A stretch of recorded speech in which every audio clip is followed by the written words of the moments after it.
അപ്പോൾ ഇത് ഞങ്ങൾ രണ്ടും കൂടെ നേരെ രാജശ്രീച്ചിൻ്റെയും പൂജ ചേച്ചിൻ്റെ അടുത്തേക്ക് പോവാണ്. കാരണം അവർ കപ്പ കൃഷി ചെയ്തിട്ടുണ്ടായിരുന്നു. അപ്പോൾ ഇന്ന് അതിൻ്റെ വിളവെടുപ്പാണ്. അപ്പോൾ ഞങ്ങൾ രണ്ടും കൂടെ അത് കാണാൻ വേണ്ടി പോവുകയാണ്. അപ്പോൾ പൂജ ചേച്ചി ഹാജരായിട്ടുണ്ട്, രാജശ്രീ ചേച്ചിയും ഹാജരായിട്ടുണ്ട്. അപ്പോൾ രേണു ചേച്ചി എത്തിയിട്ടില്ല, ചേച്ചിക്ക് വരാൻ പറ്റിയിട്ടില്ല. അപ്പോൾ ഞങ്ങളെല്ലാം കൂടെ ചേർന്ന് കപ്പ കൊടുക്കാൻ വിചാരിച്ചു.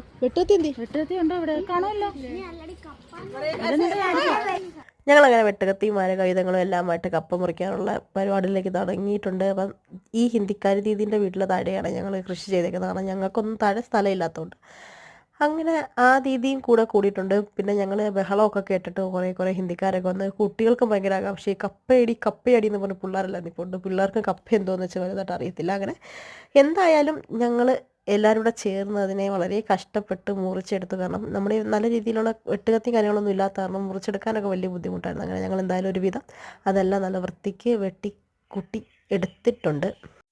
ഇനി മൂട്ടിലെ മണ്ണെല്ലാം മാന്തി വെക്കണം. കാരണം ഇന്നലെ മഴ ആയത് കാരണം വലിയ ബുദ്ധിമുട്ടൊന്നുമില്ലായിരുന്നു. മണ്ണ് നന്നായിട്ട് ഇളകി വരുന്നുണ്ടായിരുന്നു. അങ്ങനെ കുറച്ച് മട്ടി കിട്ടിയിട്ടുണ്ടായിരുന്നു. അപ്പം ഞങ്ങളുടെ കഷ്ടപ്പെട്ടുകൊണ്ട് ഹിന്ദിക്കാർ ദീദി വന്ന് അവർ പുഴുകാന്ന് വിചാരിച്ചു. അവർ വലിച്ചു പുഴുത്.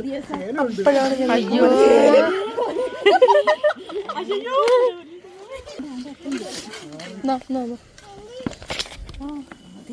ഭയങ്കരമായിട്ട് പിടിക്കുന്ന കേട്ടോ.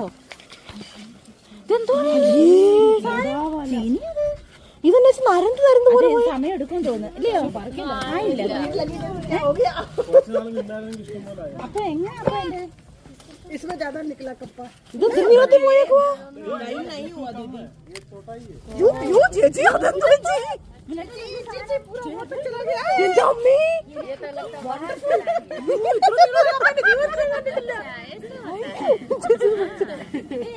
इसको लंबा लंबा अच्छा लगता है। दीदी देखो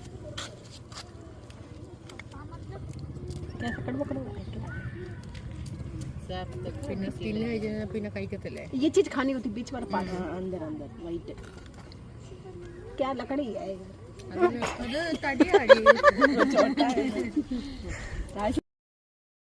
അപ്പോൾ ഞങ്ങളുടെ കപ്പ എന്തായാലും വിളഞ്ഞിട്ടുണ്ടായിരുന്നില്ല. അതിനിയും ഒരു വർഷം 6 മാസം കൂടെ വേണം. അത് 6 മാസം കപ്പയല്ല, 1 വർഷത്തെ കപ്പയായിരുന്നു. അപ്പം എന്തായാലും കിട്ടിയതിനെ ഞങ്ങളെല്ലാം വെട്ടിക്കൂട്ടി എടുത്തിട്ടുണ്ട്. രാജശ്രീ ചേച്ചി ടാറ്റയൊക്കെ പറഞ്ഞ് ഞങ്ങൾ നേരെ കോട്ടറിൽ പോയി. കുറച്ച് കഴിഞ്ഞപ്പോൾ പൂജ ചേച്ചി ഉള്ളത് വേവിച്ചത് എല്ലാവർക്കും ഒക്കെ ആയിട്ട് വീതിച്ച് കൊണ്ടുവന്നിട്ടുണ്ട്. അപ്പം അങ്ങനെ എന്തായാലും കഴിച്ച് നോക്കാം. മുളക് ഉടച്ചതും കുട്ടി കപ്പ തിന്നു. അപ്പം അടിപൊളിയായിരുന്നു കേട്ടോ. അപ്പം അത്രേ ഉള്ളൂ.